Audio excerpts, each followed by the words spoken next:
I'll give you one use case today.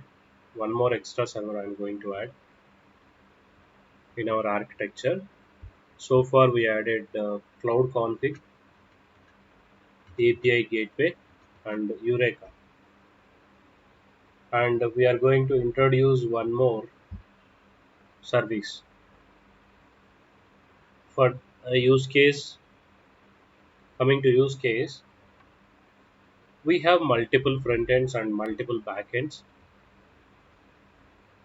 Consider admin manager front end is one application, and seller delivery is one application, customer is one application, or else you have five different UI applications.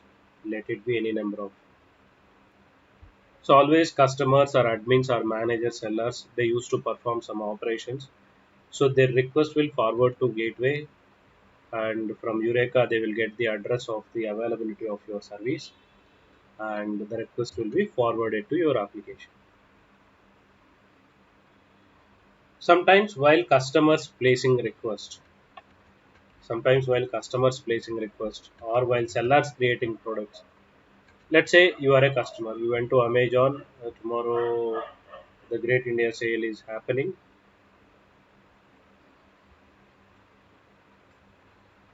So you will be placing some orders, and if you see any errors while placing your order, there is no 100% of chances that our code will execute always, right? Sometimes it may fail. So as a customer, I placed a request here. Here Patil came and he placed a request, but somehow it failed.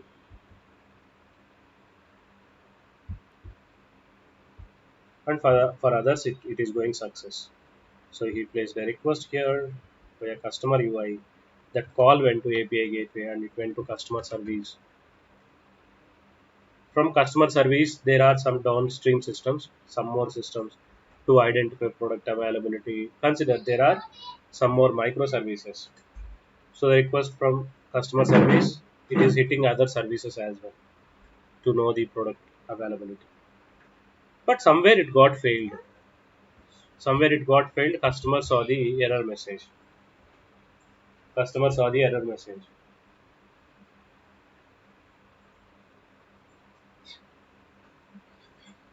Just a minute. Yeah. So here customer got a problem here while placing request. He saw the issue. Then he reported to customer care.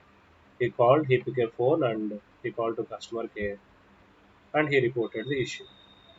Where I can able to see from the customer care how I can confirm this is the customer care portal from customer. He said there is a problem. So customer care people they should at least have some access here to see what happened to your application. If you have a dashboard, something like which is showing all requests which he placed. So customer care person may ask at what time you placed the request. If we say let's say 5 minutes before, okay. Let's say in that request, if you are sending any trace IDs also, or else customer care person will see 5 minutes before what error, what kind of errors there in the application. So here, if I have a tracking, like customer placed the request to customer UI to if customer care can able to see this. Customer from customer UI, customer placed a request, it went to gateway, API gateway, and from API gateway to it went to customer service. From customer service, it went to some XYZ service. If such a trace, if he can have, customer care person can have, he can read and confirm that whether your request got really failed or is there an issue with your request. He can at least confirm. So if we see there is a really problem, he can report to maintenance team saying that by creating a ticket, right? He may create one ticket in service now or any portal which they use, and they will assign that ticket to production team. So production team immediately they will go to so and so server and they will verify logs and check whether the problem still exists or not, or they will check why that problem reported. Is it some kind of exception or some kind of database issue? Something they should able to trace it out. So for that purpose, Jipkin service given. So there is a Jipkin server, open source. So you can get this Jipkin server software. You can get this Jipkin server software. It is already designed microservices only, predefined microservice. Just you need to download this jar and you should run it using jar command. Java hyphen jar. You need to give that Jipkin jar name. Your Jipkin jar. Jipkin dot whatever jar. As soon as you run this, it will start this microservice. You need not to develop this microservice. Jipkin microservice is fully implemented and given. So just you need to start in one server. Maybe you can put again this one in a different Linux machine and you can start it there. Jipkin service you can start. So as soon as you start Jipkin service, just you need to download it from Jipkin software. Let me show you that path.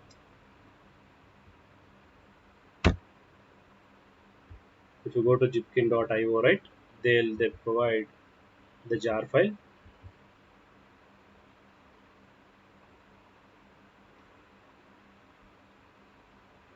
Jipkin,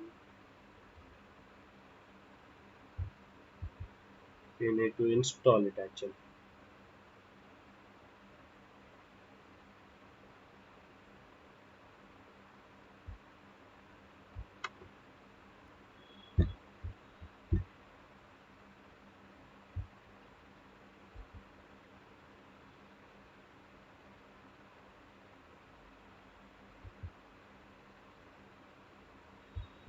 Jipkin jar file you can download. I did that already.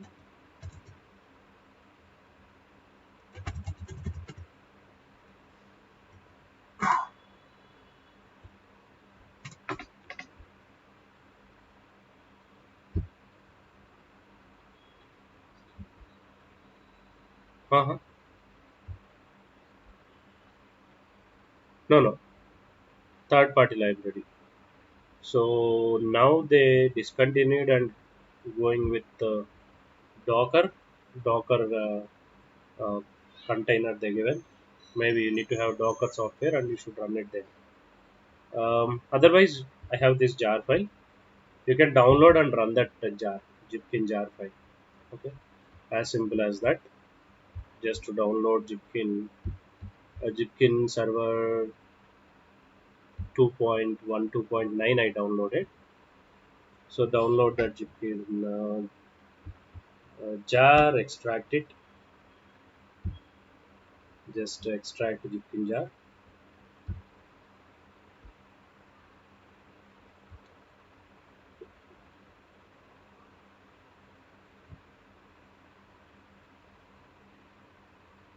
Yeah, but you need this jar, na? Anyway, you should download it first. You need to start this jar first. This jar itself. So cmd use Java command and start it. Just use Java space hyphen jar space Jipkin jar. This is already designed Spring Boot application. It is getting started. It will start in port number.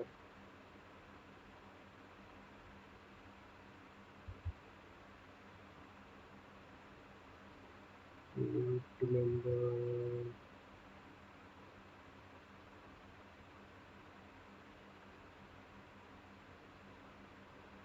879711 somewhere. Let me see.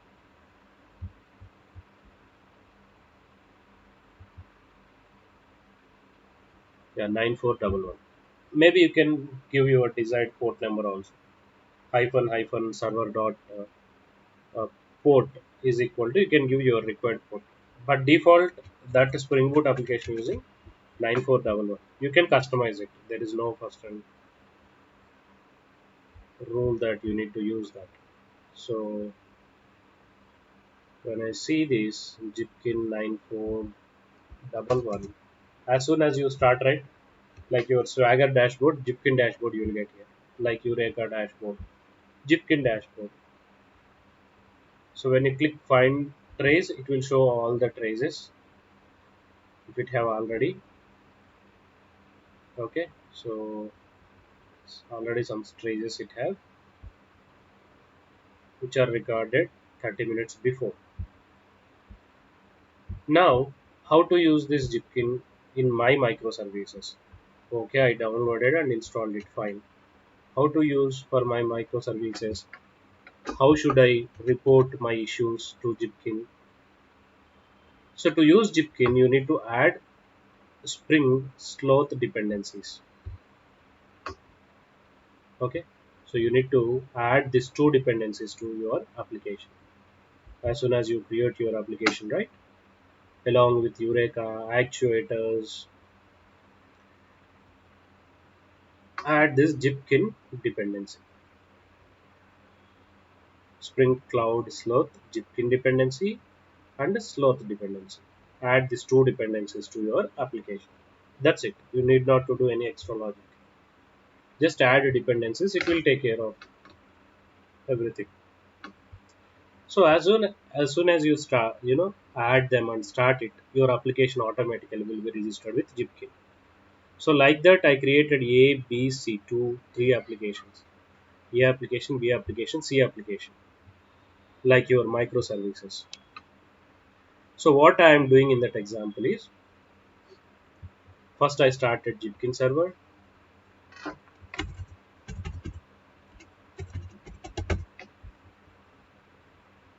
and created my microservice. Considered A application is, this application is like your admin microservice. And I have one more microservice, B,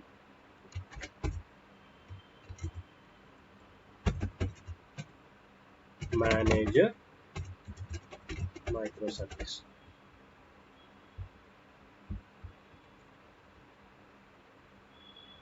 Consider I have C application. This for testing I created a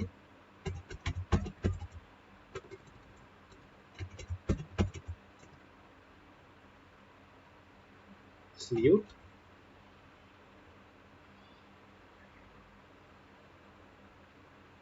Correct.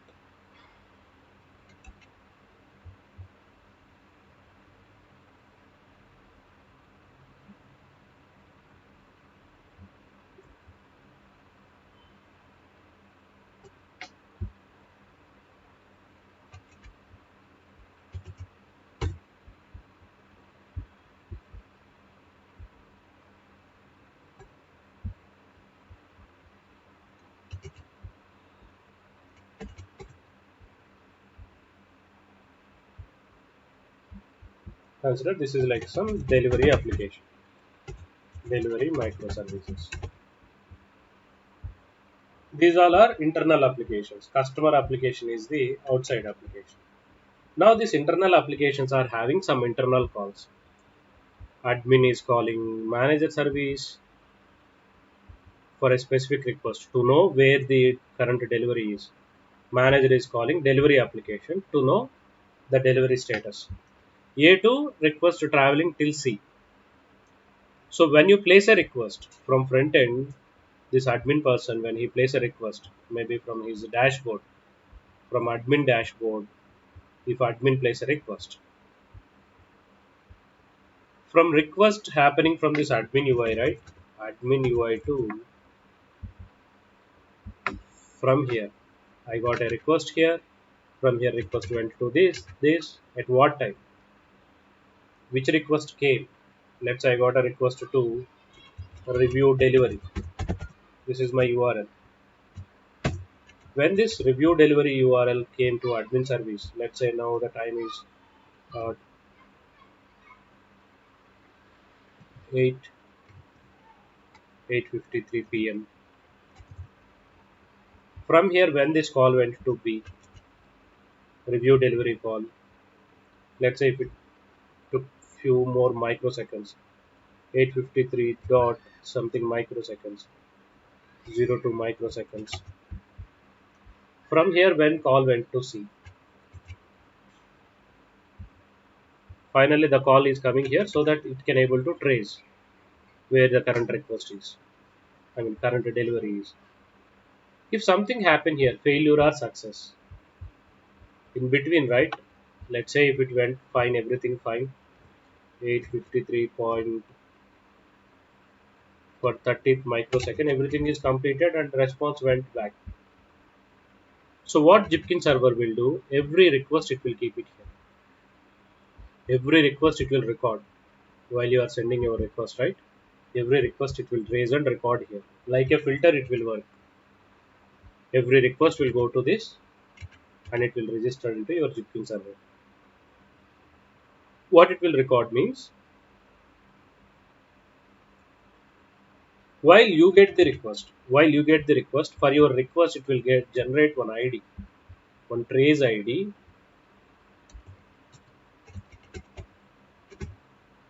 one trace ID. For every request, one trace ID it will generate. Let's say now the trade ID is 123A. So this will go till last service. Same trace ID it will keep here. With this trace ID, it will record your request here in Jipkin server with the trace ID from admin UI to admin service, then admin service to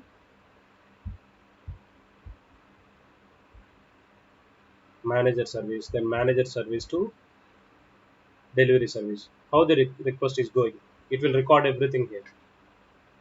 And to know more about your request, it will generate trace ID and one span ID. So for the first layer, right, trace ID, span ID, everything will be same. Parent ID, because this itself is a parent. Trace ID, span ID, and one parent ID. It will generate where it will record all these in your Jipkin server. Now the same request going to B. Now what it will do in B side, right? For B application, new span ID it will generate. Span ID 124 something A. And trace ID is already same. And it will record parent ID. Who is parent for this request? From where the request is coming. So the parent ID it will record this first A service trace ID or A service span ID, you can say. A service span ID it will record 123. A is the parent ID. Now for B service, trace ID is this one, span ID is different one, parent ID is A side span ID. Now the request will go from B to C. There it will generate one more new span ID. Span ID is equal to something 126A. Just I'm giving example. It will generate unique IDs. And the parent ID, span ID of parent call. B span ID is 124A. So by using these IDs, we can trace from where to where the request went. Who is parent request? Which is the child request? Everything it will record here, including time, message, everything. Now, as I started Jipkin server here, I will include this ABCD services. Let's see example first. Later, right? Once we implement all the services, we will add the dependencies. As of now, unnecessary. I'll be just showing example. Once done with all backend services, we will add this dependency. So I ran A service and I'm running B service and I'm running C service.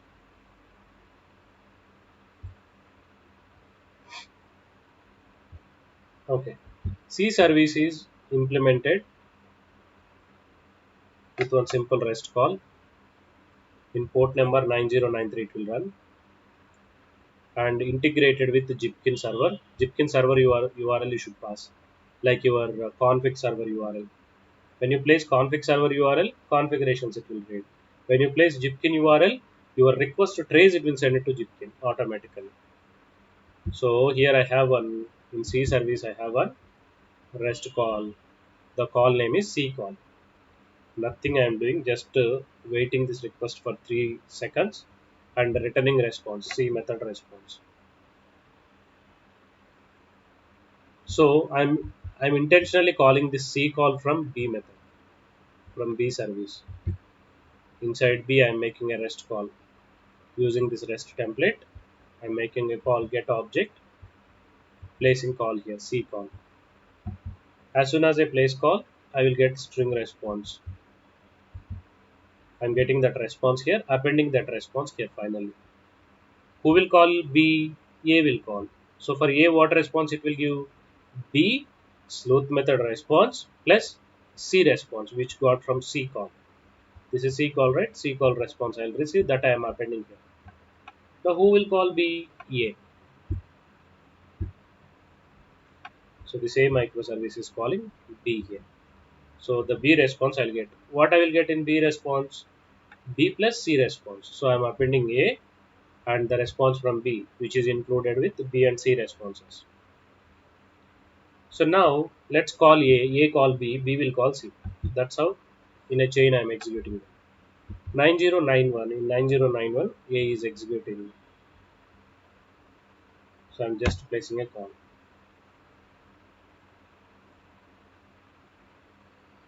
So A call executed, A method response, B method response, and the C method response. So call fairly went to A to B, B to C. All calls happened. Now just go to your Jipkin server and click on find trace.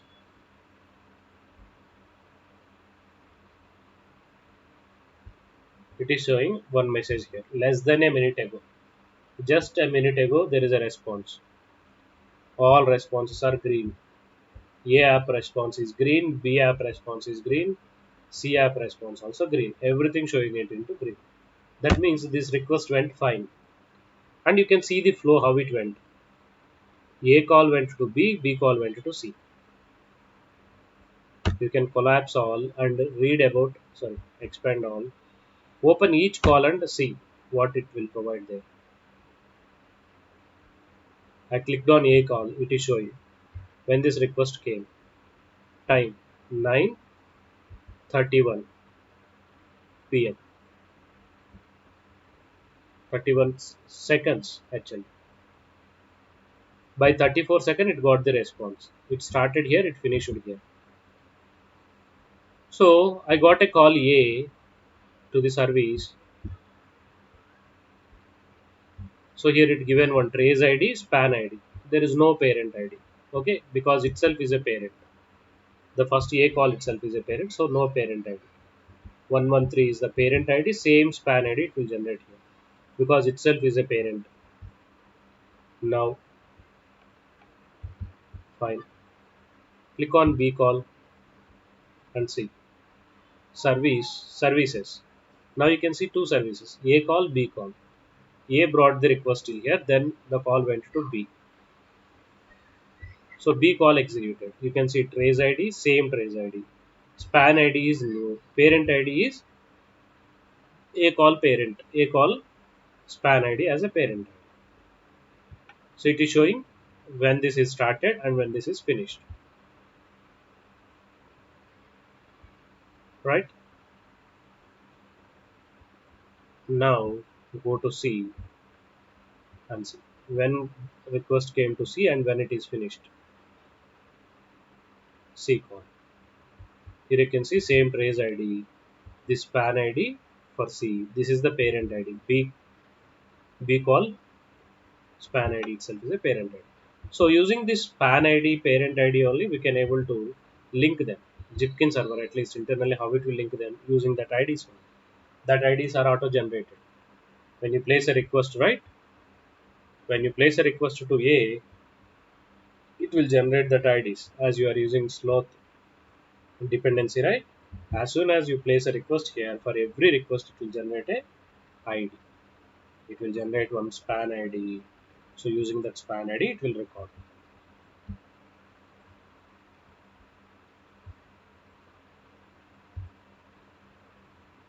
This is how we can trace out our request. In case if I intentionally fails, I'll shut down C service. Intentionally I'll shut down and now I'll make a call. Definitely your request get failed. I'm making a call to A, I got white label response page. So there is no response. So just find trace, find all traces less than a minute ago. There is a error response. A executed good, B executed good, but C failed. So that you can see here. A call, A is calling B, A call making to B call. From B I am getting 500 error. Okay, fine. Go and see B call. In B also it is getting error while calling C call. Connection refused. So they can see what happened here directly. C connection failed. So they can report that problem to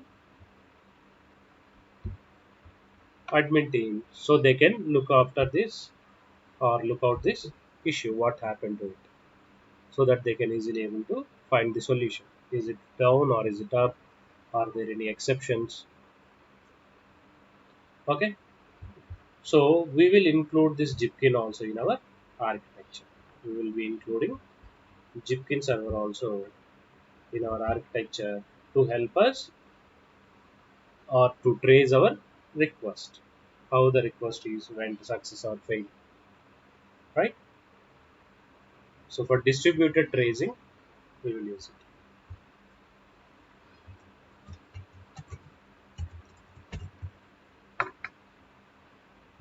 Yeah, again logs are different. Jipkin is providing distributed tracing only. So we need logs also now for full details. Service logs also we need. You can do actually.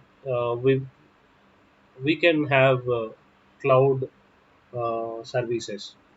We use the uh, there is a service used. Otherwise, you can implement your own microservice also, whichever you feel good. Log stash, I believe something. Azure log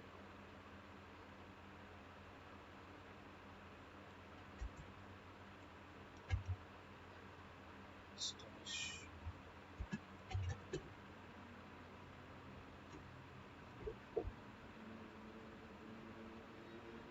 Yeah. So at least immediately we can go and see what happened. Tracing. See here we have number of network calls like a neural network. Many calls going to back end, front end. See, as we see only 5 microservices, it's okay. We can go to log and see. Imagine you have hundreds of microservices, hundreds of front ends. You don't know call going from which service to which service. How you can trace it? One request went and it is taking. You got a complaint that it is taking lot of time, 2 minutes, 3 minutes taking. How you can trace it? Where it is going and failing? If you go here, at least you can do the time analysis also. If you go to this trace, when they reported some problem, you can go and see. So basically, this is a simple call. It is taking 3 seconds of time. So you can observe here why it is taking 3 seconds. Which call is actually taking that much time? So if you see here, total request to response time is for A 3 seconds 39 milliseconds. For B it took almost 3 seconds 3 seconds 27 microseconds. So from A call, if you minus this one, A taken hardly 10. 11, 12 microseconds. That's it. Now from B to C, if you see, C itself is taking 3 seconds, 15 microseconds.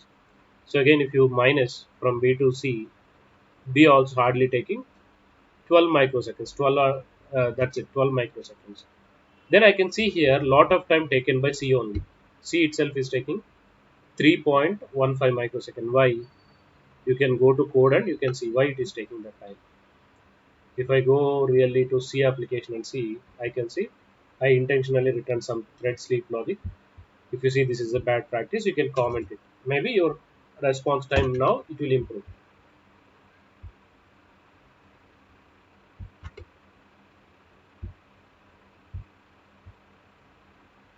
Hmm.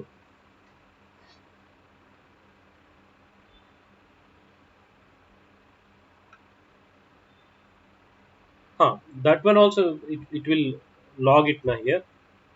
See, in our failure case, what it logged in our failure case, B logged something. No? B saying my call went to B. B itself is saying here the error. If I trace it out, it is printing error message. So C also will print that error. Let's say the required input not came from B. C it may throw exception, right? That exception also will be recorded. So that we can go to C and read the exception and understand, okay, this might be the problem. Okay.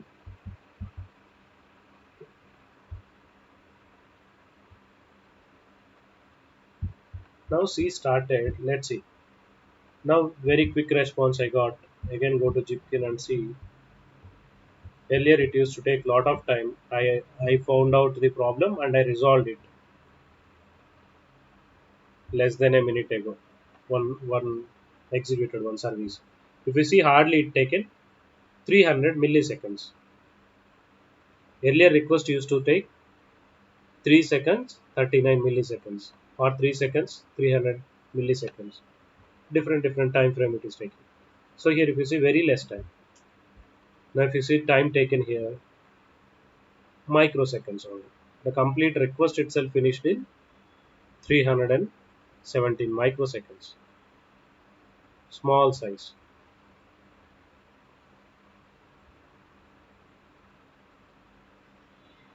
right? Yeah. For log, we will implement one more log service. We will add all logs to that service. One centralized log we will implement. There is no other services, but if you use cloud will provide services here like Azure. It is giving right ELK stack, log stacks.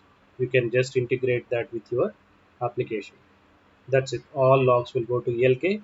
There you can able to see your application logs. Okay.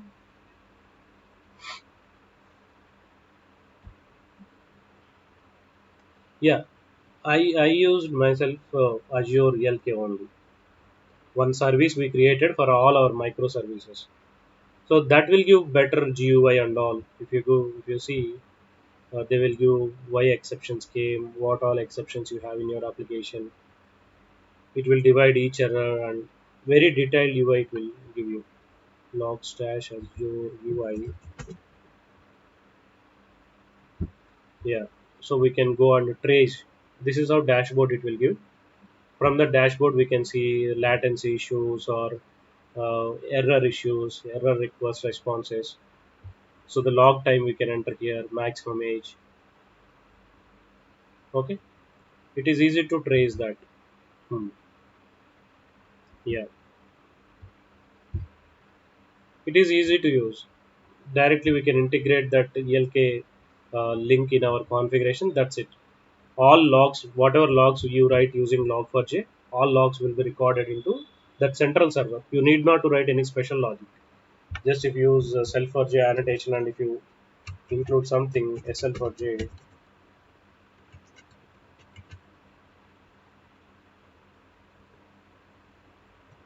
not here. Let's say you created some log object. When you write log.info here, right? That log.info straight away it will go to your ELK. There it will record your uh, complete logs. Okay. When somebody reported issue, directly you can go to your log stack URL. There you can search that reported time. You can able to see the trace. It will even allow you to download the file also. You can download that and you can read your logs. Okay. Uh, just we need to configure. That's it. One configuration property we need to add. Apart from that, you need not to write any code.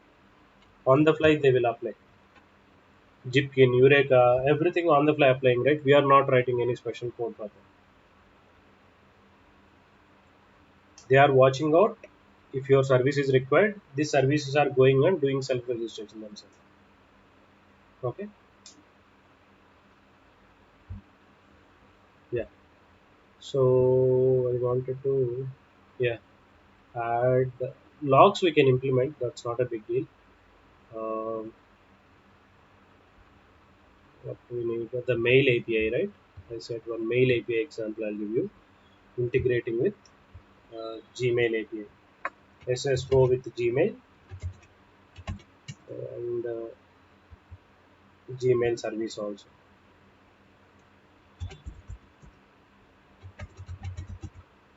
Okay, we will see them on Monday session. And I would request you again and again. I'm requesting to implement these services.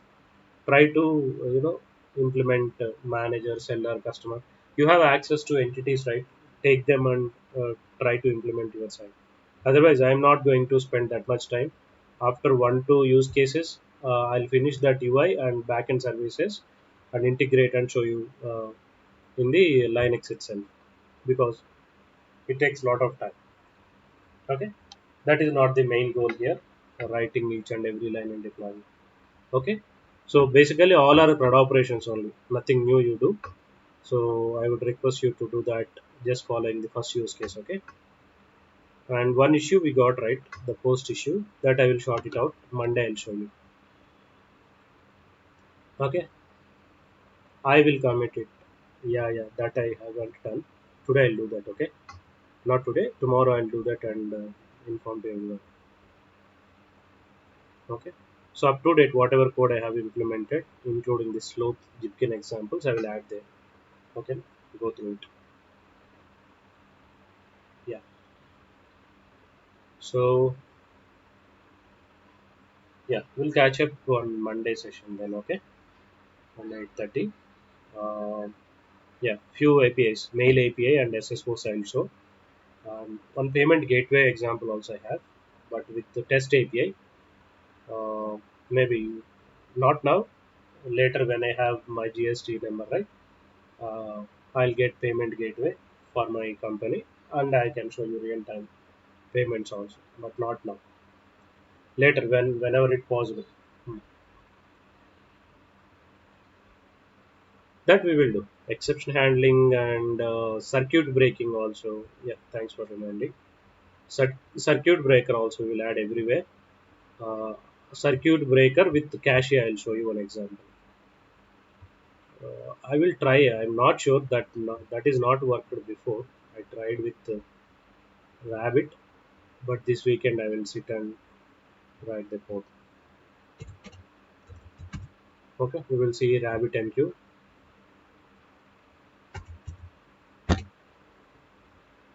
and try to integrate cache with this one. Message queues. Okay. Uh, for cache, Radish cache we have. We'll integrate Radish.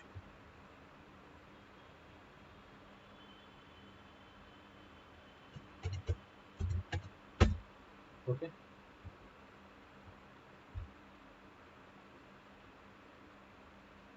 Yeah, again, difficult area. We will see. Okay. How we can make it easy. Yeah.